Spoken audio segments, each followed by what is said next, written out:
project that I'm working on. I'm going to be using this for my wreath, and you can see I have my stencil. It says let it snow. I'm just going to be stenciling in all of this with like a white, antique white paint, and that's going to be a part of my wreath, so stay tuned.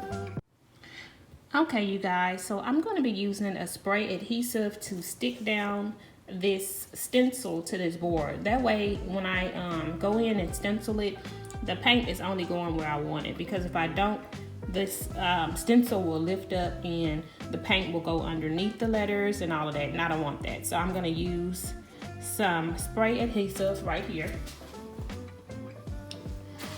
I'm going to use this Gorilla Spray adhesive on this, and then, you know, that way I'll be able to stencil it easier.